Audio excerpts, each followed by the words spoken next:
Good afternoon, everyone. Thanks for being with us today. Welcome to our final Minnesota Transformation Initiative quarterly training of 2025.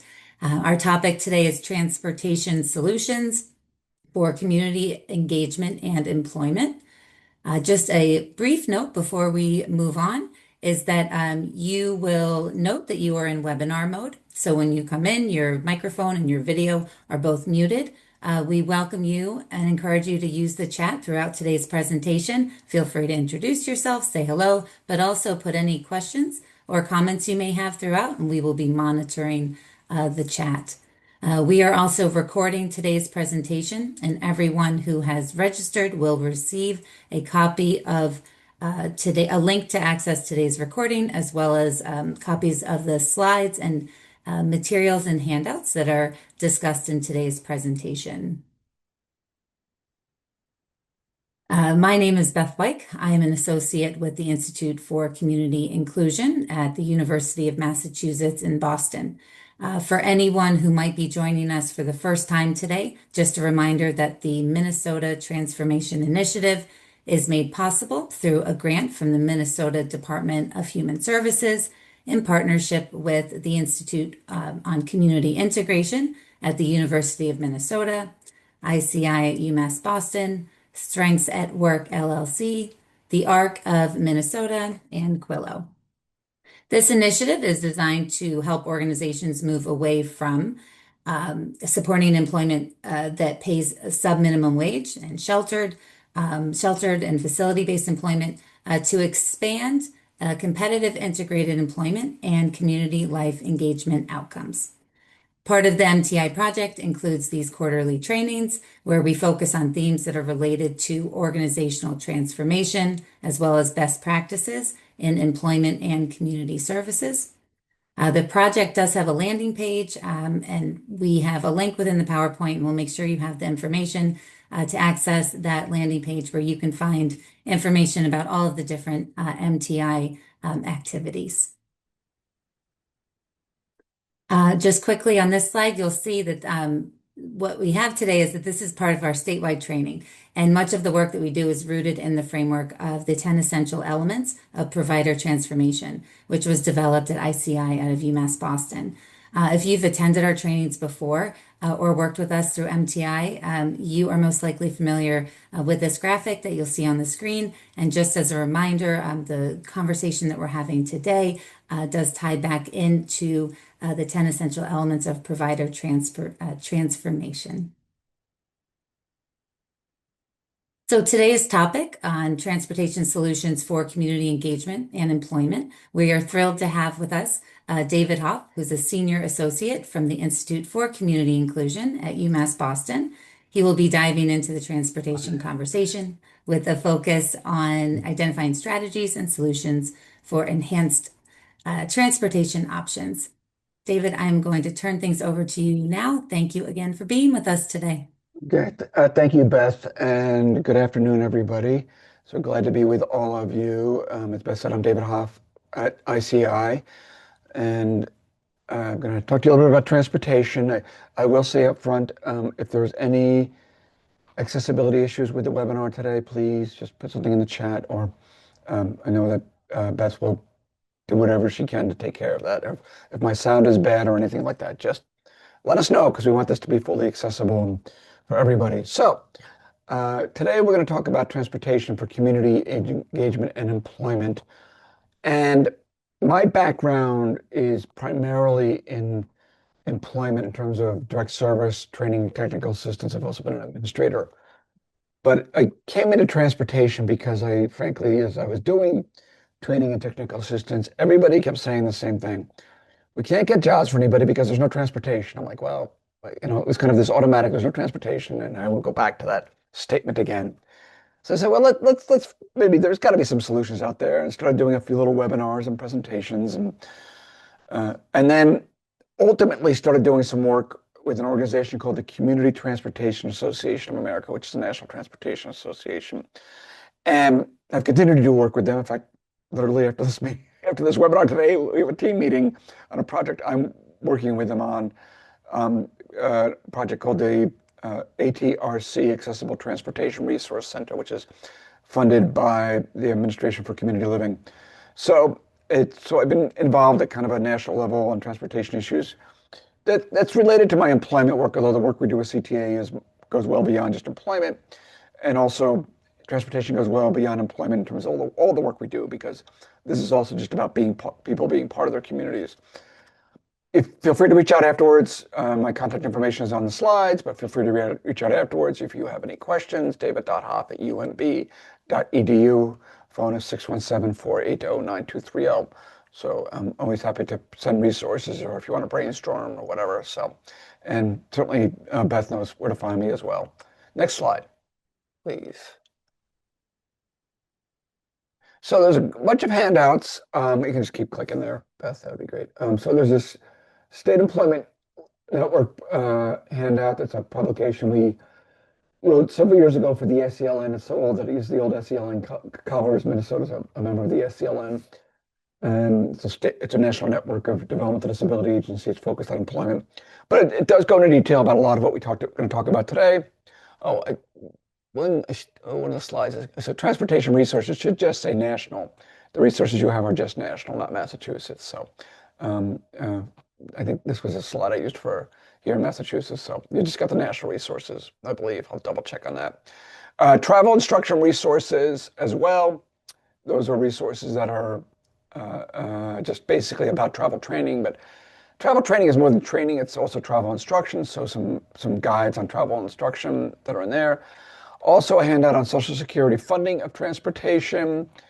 You're also going to get the PowerPoint slides that are going to be sent to you. And there's also some planning forms from the Community Transportation Association of America, CTAA, that will be helpful as well, kind of the organization that I've been doing work with, that really are to guide you in helping people identify transportation options. So those are the handouts. So take a look at that. Oh, next slide. So I love this quote I found here, actually reading a local newspaper here in Boston a couple of years ago, from one of the counselors in the city next to us, Cambridge, Quentin Zondervan, who said, "It's a form of injustice itself to effectively require car ownership for people to participate fully in our economy and society." And this really struck me because it's something I've thought a lot about, the fact that we have created transportation systems that presume that everybody will have a driver's license and everybody has access to a vehicle. And that is not true of a lot of people in this country, including people with disabilities. And so this is more than just about finding transportation options, but we'll get down to that in terms of practical. But what's really important is recognizing this really, to me, is a social justice issue. And it's also something where we need to advocate and say resources need to be put towards people who do not drive and who don't have licenses. And it should not be just the focus not to speak exclusively on people who can drive. And so and as I said, that includes people with disabilities in terms of people with transportation access issues. So we're going to talk about advocacy in a little bit, but that's kind of a theme just to think about. Okay, next slide. So this is a framework I've come up with over the years and playing around with this issue and talking to other people. So there's really a six-prong approach, which we're going to go through over the next hour. So number one, just click again there, Beth, that'd be great, is we need to change our transportation mindset, think differently about transportation. So we'll talk about that. Number two is also we have transportation resources and we need to think about how to use them differently. We actually have a lot of transportation resources that we may not really realize. Number three is building stronger relationships with transportation agencies and experts. I'm going to probably hit this really, really, really hard because this is core. The work I've done with CTA is just really, really drilled into me. We're not experts on transportation. We need to connect with the experts. We need to connect with the people who understand transportation. Number four is building partnerships with others dealing with transportation issues. So we'll touch on that. It's not just disability organizations, but other organizations as well. Number five, we got to advocate. We have an agenda. We have to advocate for more resources, more effective transportation. And number six is really building competency. And that's, I'm going to talk about that at the end, but I think that to recognize you folks, I assume most of you are service providers in some form, there is a thing about transportation. It's not just because you know how to drive. you have a competency in transportation. There's actually specific things you should understand about transportation. But the transportation competencies kind of summarize the other 5 things that we're going to talk about. So next slide. So changing the transportation mindset. This is probably the biggest section of this uh, webinar. But the idea is to think differently about transportation. So next slide. So we got to get beyond this. It's more than just a van. I feel like so often there's this mindset of, oh, well, if people need to get somewhere, we need to drive them. We need to get them in the van, and off we go. And so we've got to think beyond that narrow set of options. Next slide. And also, within transportation, we should be applying the exact same values that we do in general in terms of supporting people in employment and in the community. And this is all, again, things we all know. But sometimes I think with transportation, we forget that we should be applying the same values. So we're talking about being person-centered. We're going to touch on that some more, but a person-centered approach, an individualized approach to transportation that inform choice, that a person is making choices about transportation, that staff are not making choices for them, families are not making choices for them, guardians are not making choices for them, but they're informed about the choices that are available in terms of transportation, and then they are making those choices themselves. Similar to that self-determination, that people should be self-determined, they should be as independent as possible in transportation, and again, guiding the transportation process. Integration and inclusion, and what I mean by that is we should always start, in my opinion, with generic transportation options. What does anybody else use? Presuming that people are not going to be able to drive or have a license, and that's our presumption for the sake of this presentation. What's out there? Is there mass transit? Are there carpools? Is there ride sharing? Are there employer resources that can be used? Because A, those are more readily available, they're often less expensive, it requires less resources, but it's also, frankly, what we're all about. At the same time, I want to be really clear that there are times in terms of transportation that we do need to use, for example, paratransit. We do need to use specialized services for people with disabilities, and for a variety of reasons. And that is absolutely fine, but that should not be our default. That should be, okay, as necessary, use that. And then nothing about us without us. Again, sort of aligned with the informed choice, self-determination, that as decisions are being made, not only on a micro level, in terms of an individual, but also on a macro level, that people with disabilities should be highly involved in transportation planning. In fact, and I'll talk about that more later, but that was one of the projects that I worked on with CTAA, with the Community Transportation Association of America, was very much focused on getting people with disabilities and older adults at the table in terms of transportation planning. It was really interesting work because it was complex work to really not just have them being surveyed about their transportation needs, but how did they really take on leadership roles in terms of transportation at the regional level, and the local level. So those are the values we should be applying with transportation. Next slide. And we really need to avoid this view because I already touched on this already a little bit, but so often we say, oh, I don't see any transportation possibilities, can't go to work, can't be part of the community. I guess you're just going to have to, that's just the way it is. So we have to get out of that mindset. So next slide. And I think we also just have to avoid this passivity by individuals and service providers regarding transportation options. Just the collective shrug of our shoulders of, well, there's no transportation, or, if the van can't take them there, that's just it. Guess there's nothing we can do. But I've seen that attitude overtly or covertly a lot, of a very limited mindset about transportation. Also, if it's not something that's readily available or it's the first idea, then people don't really investigate. They don't brainstorm. They don't work at it. So we've got to stop this passive attitude. Next slide. And while there's no magic solution, there's no magic wand that the magician's going to come along and magically help transportation appear, there are lots of solutions that are out there. Next slide. So here's some basic truths about transportation. Can you click again there? Okay, transportation cannot be allowed to be an insurmountable barrier to employment.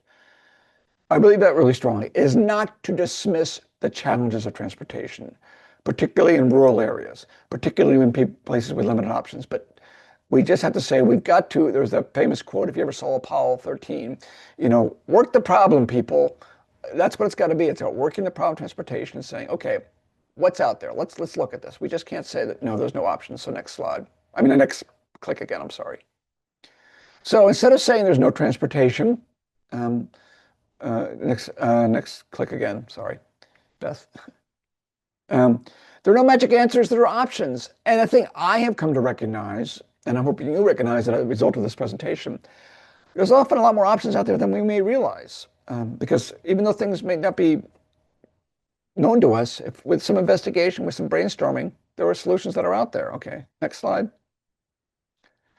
And as Mr. Spock on Star Trek said, great philosophy to have with transportation, there are always possibilities. And that might be seem like a little bit flippant. And you see sometimes when I present, I'm a little bit of a pop culture geek. But I really do feel like this has to be, okay, there's possibilities out there. We have to, let's figure out what those possibilities are. Next slide. And so I want to talk first about a self-determined approach to transportation. Sort of, I touched on this already about how we should go about this in a way that's very individualized, very person-centered. Next slide. So this is about avoiding the passive dependence and acceptance. Starting at an early age if possible, but even if folks are older, we need to recognize the relationship of transportation to independence, integration, and inclusion. Frankly, people are just not going to have rich, full lives unless they can figure out the transportation issues. Because if they're going to sit there and rely on other people to take them places, it's going to the mom or dad, or residential program, whatever it might be, the agency van, that's going to really limit their options. So people need to recognize that, yep, if I want a full, rich life, I've got to figure out transportation. And also people need to have the tools to use a range of transportation options. And those options are going to vary significantly depending on the individual. I fully recognize that, as we all do, that there are some people who can be pretty independent on transportation and use a wide range of options. We also have other people for safety reasons, because of the nature of the disability, whatever it might be, their options may be more limited, but we at least should maximize the range of options that are available. And this last one is really what it's about, is learning to actively self-advocate for and self-manage transportation. Figuring out how to do that, rather than just being a passive recipient, like, okay, staff will figure it out, or mom and dad are going to figure it out, or my brother or sister will figure it out. Instead of like, okay, here's what I need. What are my options? I understand my options because I've been taught what those options might be. I'm also going to advocate for the transportation that I need. I have one of my best friends is a woman named Laura Bernero, and Laura has cerebral palsy and she doesn't drive. And we have talked about this, and she has said, I would not have the life I have if I wasn't able to figure out transportation. And she has been literally all over the world. In fact, we actually went to Cuba together with a group, and in order for her to get around Cuba, we had to rent a horse and carriage, which she loved because she really put that picture in here because I have that picture somewhere. But that was her way of getting around Cuba because the roads were not really accessible for her with her walker. But it's just, and Laura is just this really creative person. But she has told me point blank, I decided at an early age, I'm going to have to figure out transportation because I want to have a rich, full life. And I want to work and I want to travel and all those things. So it's really important that we help people have that mindset. Next slide. And then I think also maximum independence on transportation is the goal. And that, as I said, that level of independence is going to vary a lot depending on the person. But at least what I have found over the years is that people can be a lot more independent on transportation than you might recognize. I think that sometimes at the same time, safety is paramount, and we never want people to be put at risk in terms of safety, reasonable risks, et cetera. But we really do want to focus on maximum independence, if at all, as much as possible. Next slide. So here's that kind of individualized, person-centered approach to transportation.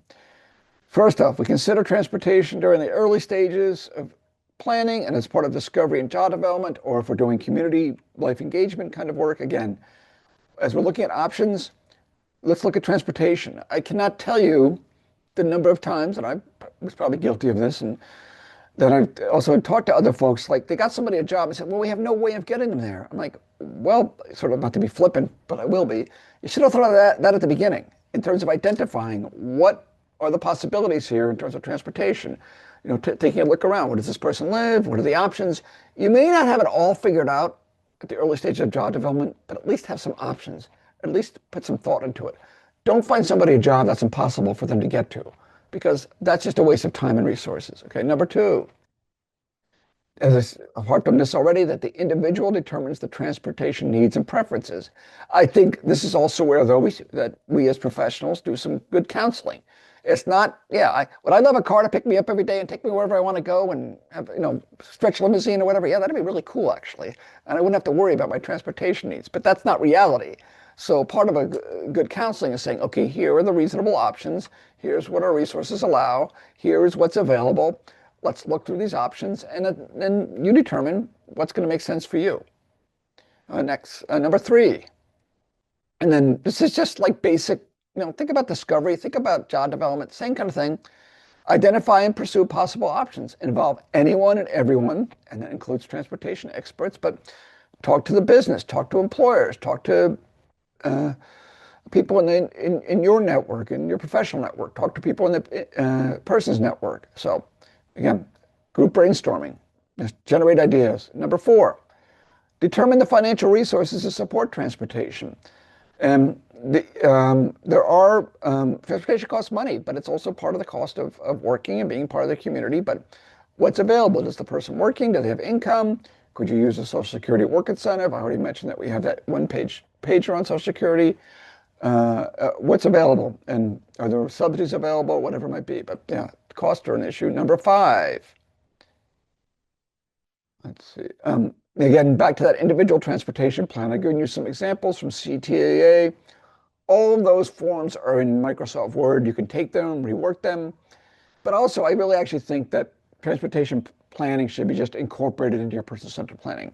It doesn't necessarily have to be something totally separate, but as part of person-centered planning, think about transportation early on, but also just integrate it within it. So once you've developed your plan, number six, what are the support needs? Does the person need travel training? Do they need emergency planning? Do they need travel instruction?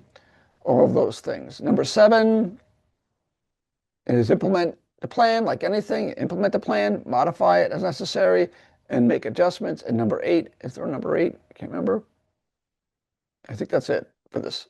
Okay, so that's their basic individual approach to transportation. So here are a few ideas to get started. Again, some of these are very obvious. Mass transit, if you have mass transit, great, absolutely an option. Number two, carpools, good old-fashioned carpools. That's how a lot of people get to work. And I've seen this example a couple of times where, you're not going to ask somebody to carpool the first day of work, but I've seen some nice examples where when somebody started working, they got to know them as a person, and people realized that they could got to know the coworkers. That they said, oh yeah, I'm happy to give them a ride. I'm happy to make them part of my carpool or whatever it might be. Employer resources. You might be surprised, particularly employers who are in areas that are not necessarily well served by mass transit. Employers often have various options and resources in terms of transportation. Number four is volunteer drivers. This is an interesting one.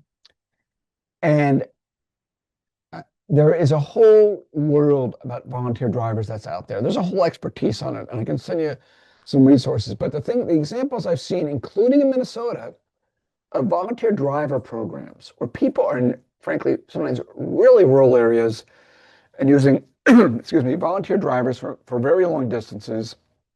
And it is a discipline in and of itself, because when people first hear volunteer drivers, like, oh, we can't do that. What about safety? What about liability? What about insurance? Et cetera, et cetera. There are people who have figured this out and understand it and run volunteer driver programs. So again, something to do a deeper dive on and understand better. So don't start creating your own volunteer driver program on your own. Get the experts involved who understand this stuff, who've frankly devoted their lives to it.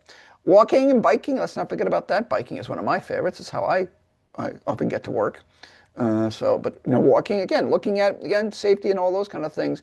There's also a really cool program I'll just mention real quick out of Michigan called Peak, where there's they've done a great job of teaching people with intellectual developmental disabilities how to bike.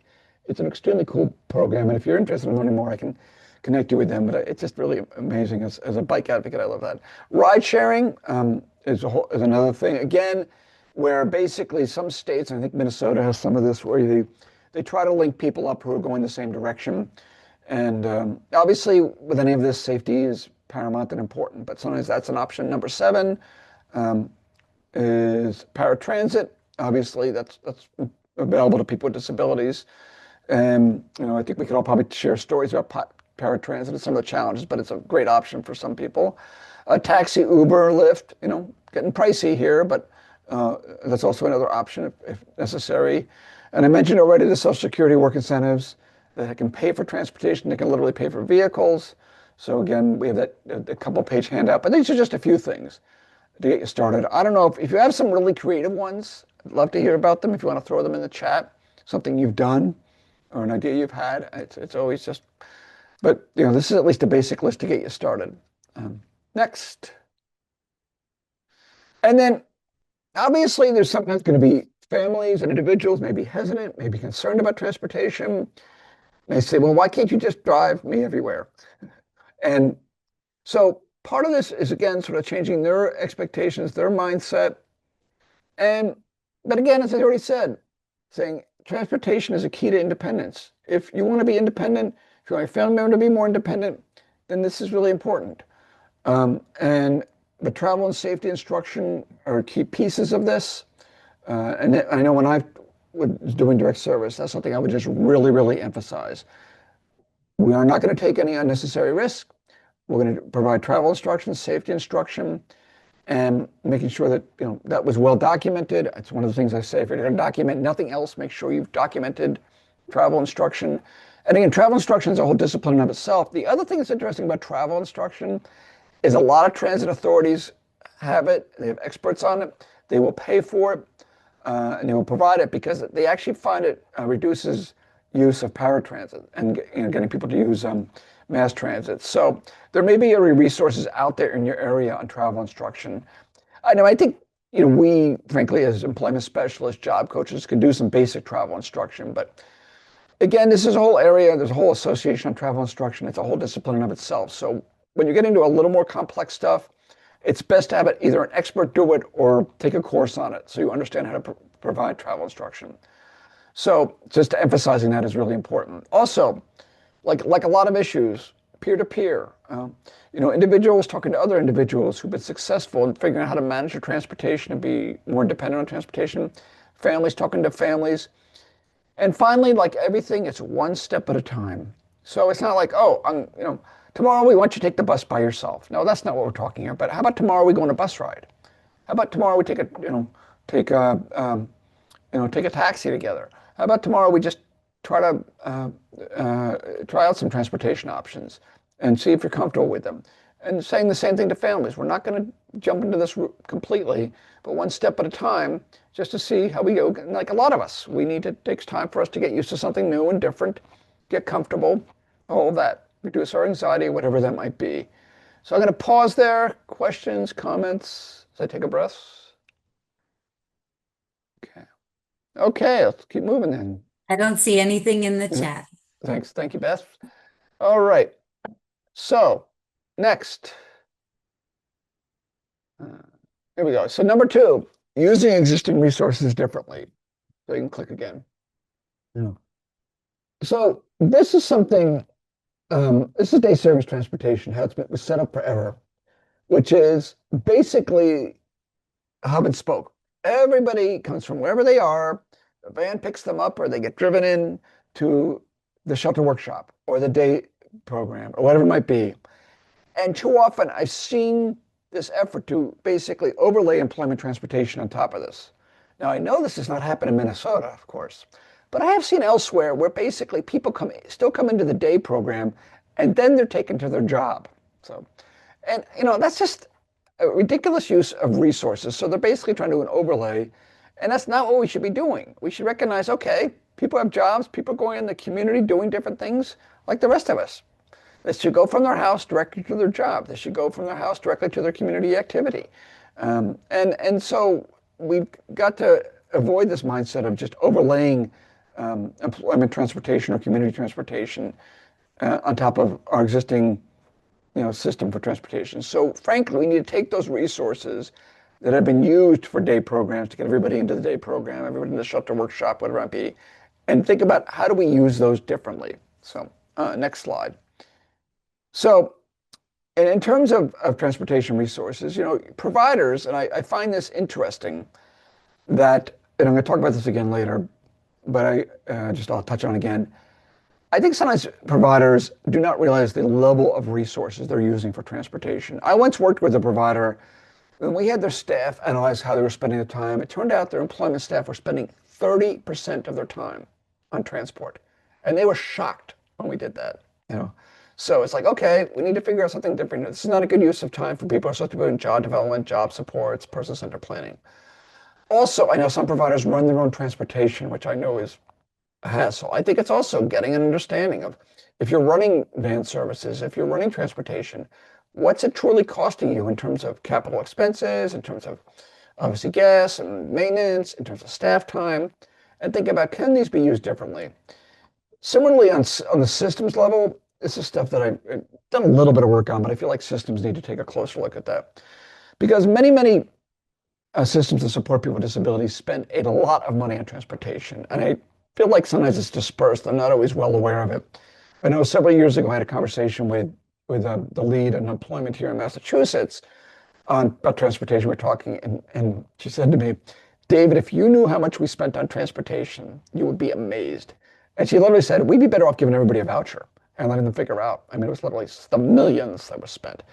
And I still think we need to get systems to think differently about this. Now, transportation gets complicated at systems level because you start getting into Medicaid funding and all sorts of other stuff. But one of the pieces of advice we give to both providers and systems is take a look at, get a sense of what you're spending now and think, could these be used differently in much more individualized fashions? Could it be used, things like, frankly, voucher programs, having people much more using a much more self-determined fashion about the transportation, rather than having these global solutions to transportation. So, just something to think about. Next slide.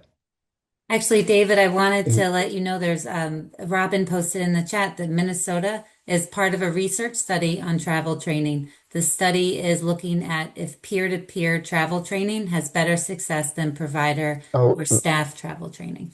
very cool. I mean, actually, I mentioned Peak in Michigan. They are actually doing peer-to-peer travel training. It's very, very cool. Again, happy to hook you up with John there. He's a great guy. It just was really cool when I saw them recently presented. It was so empowering. So I'm going to get my little soapbox here just aside. That's a great example the way we should be thinking in general. Why should the professionals always do this stuff? Let's do peer-to-peer stuff. Let's empower them to teach each other. That's much better in general, including on transportation. So thank you for that, Robin. That's great. So next, connection with transportation experts. I have ABC Transportation Agency, here, Trudy Transit, transportation expert. That's who we should be connecting with. Okay, next slide.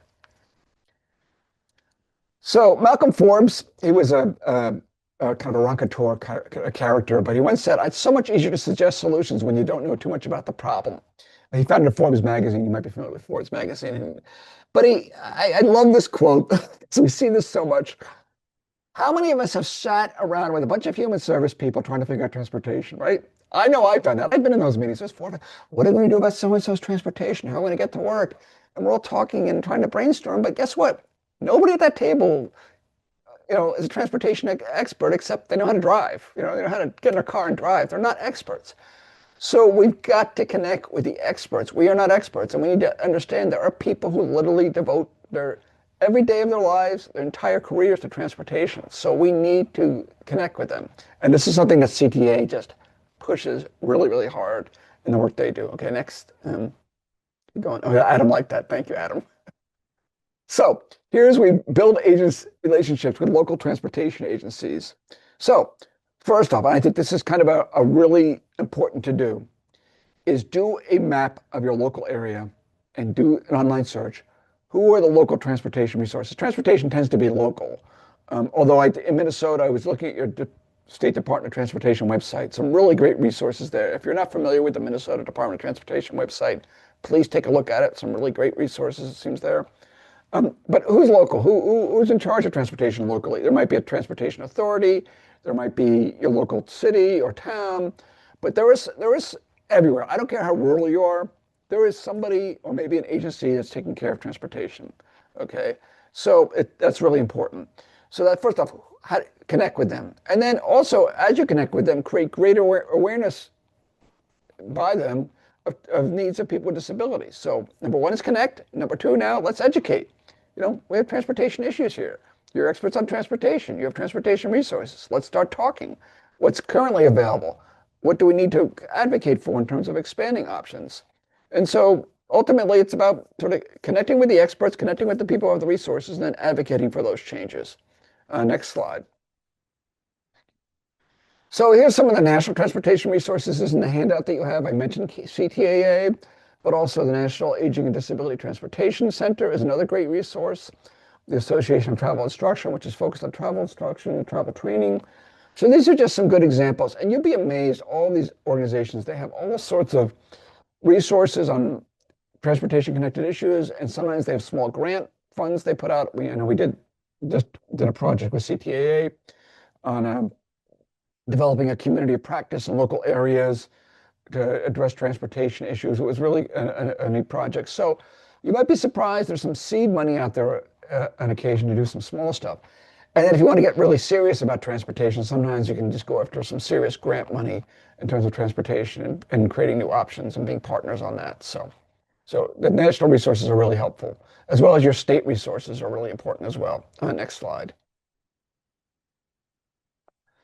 So so next, what we want to talk about is connecting with others. So this is our next thing, others with transportation needs. So I had fun with these slides. You can tell I like the animation. So number 4, who else is out there with transportation issues?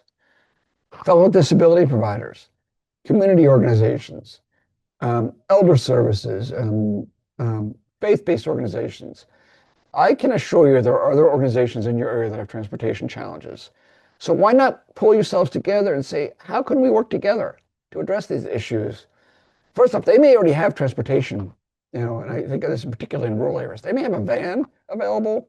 They may be already doing transportation. They may already have routes that they're doing. Why not combine or leverage resources? Or if you've got another entity that's, you've got 2 vans going the same way every day that are half empty, why not come together and do it together? And save time and save resources, and it's better for our environment. Also, as your partner, you might identify additional options.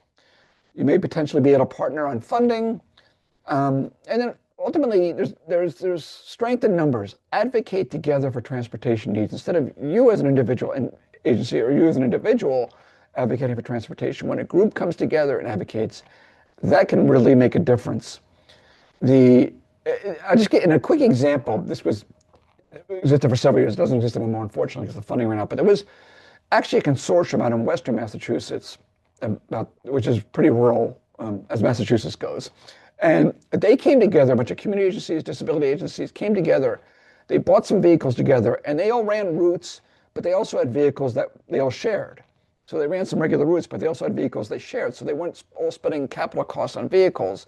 Instead, they would sign up and everything. So if they needed a vehicle to take somebody somewhere, it was readily available. So I think thinking creatively about things like that, how can we use the resources better? How can we leverage each other's resources?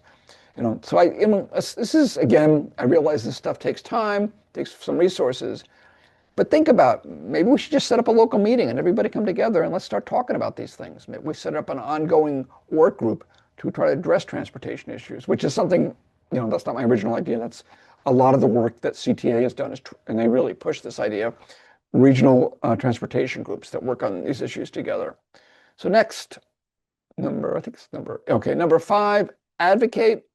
And actually, that's picture in this is of an advocacy meeting here in my state in central Massachusetts, where they were advocating on transportation. So click again there, Beth. So this is a quote from Elijah Cummings, who was a wonderful member of Congress from Maryland, down where Stacy lives. I love what he said once. He said, he passed away a few years ago. He said, our decisions about transportation determine much more than where roads or bridges or tunnels or rail lines will be built. They determine the connections and barriers that people will encounter in their daily lives, and thus how hard or easy it will be for people to get where they need and want to go. So, again, this echoes that earlier quote that I had, but really, this is about much more than when Congress makes a decision about funding, or state or local legislators or city councils, where we're making decisions about transportation. It's about much more than roads. It's much more than transit. It's about people's lives, and they may be able to connect with their communities and be part of their communities, a chance to have a job, and just to have rich and full lives, I already said. Next slide. David, we have a question Yep. in the chat. Okay. Do you want me I'm to a, read? yeah, I can read it. Yeah, I'm a supervisor. Thank you, Sherry. I'm a supervisor for a day program. We have an individual who uses an electric wheelchair. We don't have a wheelchair accessible van. This house does not have a wheelchair accessible van either. He currently takes Metro Mobility to come to the day program, but it's been difficult to get him out into the community. Would you have any suggestions? So a couple things, Sherry. I mean, if, and again, so these are quick suggestions, but I can maybe think of a few others. Number one, I don't know what his social security situation is, but if there's a way to use work incentives, either if he's on SSI and SSDI, oh, I don't know if it's a he or she. If they're on SSI or SSDI, that might be an option for getting a vehicle. So using a pass plan might be a possibility. The others, I mean, frankly, I think doing some local, again, I think transportation is something that sometimes you can do local fundraising with local community foundations, local community groups. I know of one provider that I'm actually on the board of, where we did some fundraising for somebody who needed a new van. The van was like had 200,000 miles and was falling apart.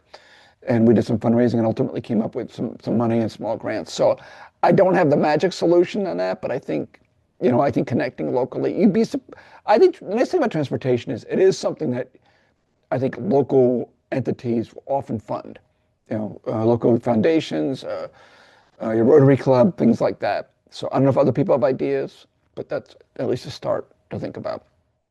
So, um, so as we advocate, obviously we talked about advocating with transportation agencies. Also, there's things called metropolitan planning agencies, and they have different names. So transportation, who spend a lot of time on transportation. So it's not necessarily the specific transportation agency as much as the area planning agency. County, city, town officials. I already talked about the fact that they're often involved with transportation in some mode. Sometimes towns or cities run transportation of some sort. Your local political leaders, making them aware of these issues at the city, town level, also your state legislators. And what we should be advocating for is obvious, but just again, a reminder about more transportation resources, more transportation options, obviously accessible transportation, and more involvement of people with disabilities in the decision-making process in terms of transportation. Some entities have boards, they have accessibility boards, they have community boards in terms of transportation. People with disabilities should be at those tables and be part and be involved with it.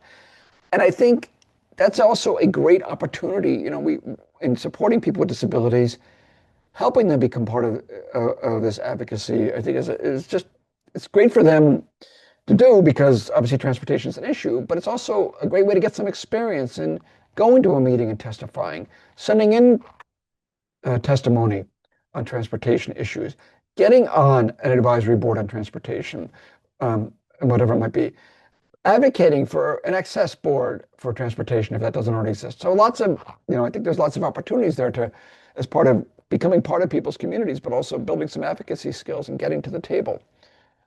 So also, just want to note a couple things in the chat here. Gabby says, Sherry, have you looked into Metro Mobility's on-demand options? They have subsidized wheelchair accessible cab options, but that can get there pretty quickly. So yeah, not necessarily buying a vehicle, but accessible cab options. And I will mention that accessibility of vehicles, Uber, Lyft, and all these things has been a huge issue, and there's been a lot of push on it. None of us have been ever really happy about the responsiveness of a lot of different transportation entities in terms of full accessibility, but yeah, there might be an option. And also from Donnie, if he has he should qualify for reduced fare, rideshare services for the premium same-day services. I use that to get to and from work, and their wheelchair accessible options. So yeah, so thank you for that from the Metro Council. Thank you for that, Donnie. So the next thing here is building transportation competency. And this is what I mean in terms of, frankly, you as organizations building competency on transportation. So next slide. So here, we talked about a lot of this already, but just to reinforce, but these are things that at least somebody within your organization should be competent on. And I would say more than one person. But really, number one is knowledge of the full range of transportation options, that there is somebody within your organization, or you at least have the ability to quickly know what's possible. When somebody says, I need transportation get into the community, I need transportation for work, somebody already knows it's connected and knows what's available. Also, being competent in facilitating an individualized, self-determined approach to transportation that maximizes independence and self-management. Again, if you're good at person-centered planning, this shouldn't be that difficult. But I do find transportation interesting, and sometimes we forget about that. Like, you know what? As I said already, right at the beginning, this applies to transportation as well. Use of technology for transportation. It is absolutely amazing, as we all know, how technology and smartphones have really revolutionized transportation options, because the ability to get information quickly, the ability to plan out routes is just, I mean, there's an app for every kind of transportation. And the more I look around, I just find more and more technology that's helpful in transportation. Also, the other thing that's nice about the technology we have these days, it can also help people be safer, because I know there's a lot of concerns about transportation safety. And not that we always want to be necessarily tracking people on cell phones or mobile phones, but guess what? You can do that. And that can be really helpful. Also, I will tell you, the first person I ever knew who had a mobile phone was a young woman with a disability. This is going way back in the early 90s when mobile phones were like giant. Her mom bought her a mobile phone because she was, for safety purposes, because we were teaching her how to do travel instructions. Oh, I want to buy her a phone. And so that, therefore, if she ever misses her bus or train or whatever, she can call somebody. And actually came in very handy a couple of times. And so, yeah, literally the first person I ever knew had a mobile phone for that very purpose, for safety purposes. Also, understanding how to pay for transportation, reduced fares, what's out there. I find it interesting as well how often I'm talking to disability organizations that don't understand the reduced fare programs and things like that that might be available, but also how to use Social Security work incentives and other things that might be available in terms of paying for transportation. Also, having competency in travel instruction, we talked about that. Those connections with local transportation officials and providers. Again, somebody should be that go-to person, or maybe a few people. And again, supporting individuals themselves, with disabilities themselves in those connections. Knowing about your local and national resources on transportation, connecting with other organizations that we already talked about, and then also being competent in transportation advocacy. When is that annual transportation plan coming out? When are they having hearings? Who do we go talk to? Being at the table is so important. And what's really interesting about that, I went to a CTA conference a few years ago, and you may not always feel this way, dealing with some issues, but it was really interesting to talk to the people who run these transit agencies. They said, we want to hear from the public. The public is our customer. And so often we put plans out. So often we have meetings, and the level of public participation is problematic. We don't hear from people. We want to hear from people. And I do think that when some of the things we've worked with them on as well, don't have your meeting in the middle of the day downtown where nobody can get to. Have it in the evening when people are available. Have it at a location in people's neighborhoods that are available, and make sure it's accessible. And that's a lot of the stuff we did on inclusive transportation planning to make sure. But at the same time, and also they're also required to get public input on these plans. So, and I recognize public agencies can vary in terms of, they can be very pro forma about that input. And what I mean by that is just like, okay, yeah, we sent that out and nobody responded, so we're all good.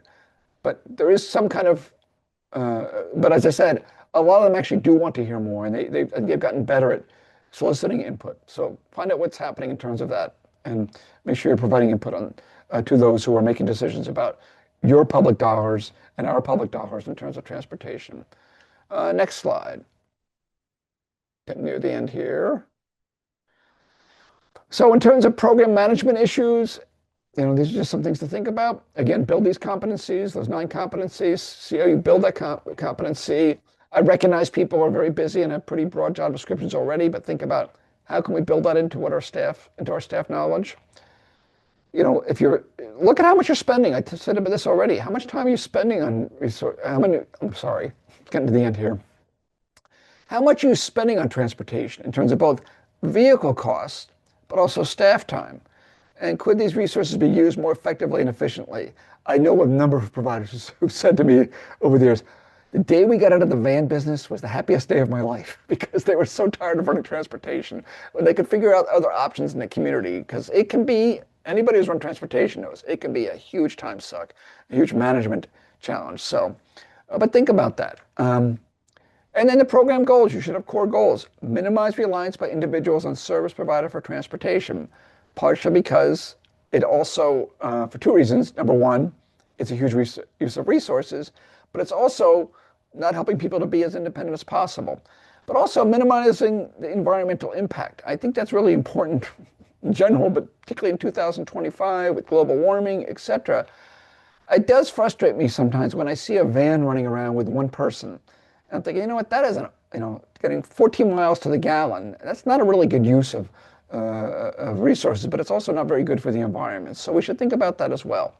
I mean, I would say the nice thing about transportation in general as an issue is a few things. Number one, as our society ages, as there are older adults who cannot drive anymore, I think public officials are finally starting to recognize the need for transportation alternatives, which is really going to just help everybody, including people with disabilities, but I also think the environmental issues as well, that I think there's an increasing mindset. We're not, frankly, I think where other countries should be, where other countries are in terms of the level of mass transit, but I do think there's an increasing recognition that we can't have everybody jumping in cars every day and driving wherever they want. It's just not good for our environment and for our society. So, as hopefully that mindset shifts, it's certainly going to benefit people with disabilities. Okay, next. And then also, I touched on this already, but think about a regional transportation group. That includes transportation officials and providers, human service agencies, community organizations, your workforce development agency, because they deal a lot with transportation for folks. And it includes advocates, and think about it using for networking, education, sharing ideas and issues, building partnerships, expanding transportation options. I'm going to give you two quick examples. There was that one I showed you a picture earlier. I think this might be from another picture from the same group out in Worcester, Massachusetts. And they pulled together a group and they advocated for free transit in Worcester, Massachusetts. And guess what? Mass transit in Worcester, Massachusetts is free because this group came together and advocated for it and said this is going to be to the benefit of everybody. It's going to result in higher utilization of the transit system. And the fare revenue was a relatively small part of the budget, and they figured this out. There's another group I've been supporting most recently down in Huntsville, Alabama. I was just on the phone with them yesterday. It was great. There was a local independent living center, and we had a little bit of seed money from a project to help them pull together a group. So they did. They did a great job of pulling together local transportation officials, local public officials, local advocates, different disability groups, and et cetera. And they've really worked pretty quickly to establish an ongoing group that's going to advocate in an area that frankly does not have great transportation. So from new transportation options, and it's been really exciting to help them see them pull that together, led by the Independent Living Center, and they've got an ongoing structure for meeting and for advocating. They did a local survey. They've already put out a report on the transportation needs. They're presenting that to public officials. So it's really been a good example of pulling a group together like this, starting it up and moving forward to advance the transportation agenda for people with disabilities and older adults. Next slide. So this is just kind of a graphic, just something to think about conceptually. I realize everybody on this call is very busy and got lots going on. So it's like we've only got so much time. So I would say that your level of involvement in terms of transportation is going to vary. So if you have a limited commitment and time, you're probably going to focus on, I need to find transportation for individuals on an individual basis. If you've got a little more time, you might try to do some organizing and say, okay, let me identify available transportation options more globally rather than just for individuals. And then if you even want to get more involved, then there's a coordination. There's a whole thing called mobility management. It's a whole discipline of itself. So really getting involved in that mobility management side of things, doing greater coordination. Are there, you know, resources in our community that we can use better? Can we use other people's vans? Can we, coordinate transit routes, whatever that might be? And then the next thing is creating and expanding new options. So going after funding for transportation, advocating for expanded transportation. But at that point, you're really talking about a significant level of time. So you're part of what's going to guide your level of commitment and time is what's available currently. I live in an area that's well served by mass transit. So in Boston, in the Boston suburban area, it's more often a matter of what's available. Can we figure out the transit routes and the paratransit routes and figure out how to organize that? Versus if I was in a rural area, I would probably have to be a lot more creative and probably spend a lot more time on and looking at options. But as I said already, and CTA does a lot of work on rural issues. Do not dismiss the likelihood of there being transportation options out there just because you're in a rural area, because there might be a lot more than you realize. And again, this is why it's so important to connect with your local officials, to network, to talk to folks, because you might be surprised what's already available. Next slide. And then, yeah, we're not going to go through this. This is some resources to think about. So next slide. And this is from The Matrix movie, just to think about this again. The answer's out there. It's looking for you, and it will find you if you want it to. So there are transportation answers out there, just kind of philosophical thought. And lastly, I think this is the last, is it? Yeah, that's it. So yeah, hit the time. We got 4 minutes left. Other questions? I know I run through this very quickly, and I have that Northeastern fast talking, in me. So, but I hope this was at least provided some ideas, food for thought. So, and feel free to reach out if you have any questions. And you can also, if you wanted to unmute, we have a couple minutes, so you can do the raise hand and we can do that, or you can take to the chat in these last couple of minutes.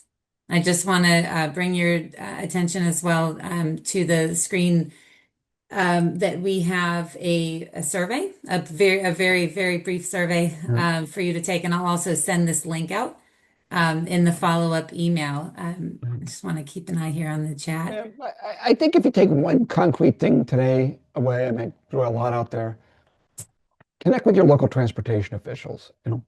If there's one to do, I'd like you to take away. There's lots, I think, we've provided you a lot, but that's a start. Figure out who your local experts are and start having a conversation with them. David, I can sum up the chat, which is a giant thank you. Okay, you're welcome. Well, thank you. I'm glad people liked it, and thank you so much. Yeah, thank you so very much. And the handouts, so everything that you went over in the beginning, we'll make sure that folks get those handouts. And again, David's contact information it's in the PowerPoint, so everybody will have access to the PowerPoints, to the recording when it's available. And we encourage you to also take a minute to complete the survey. And I don't see any questions. I'm going to stop screen sharing so I can make sure we didn't miss any hand raised. No, I think Good. We're up.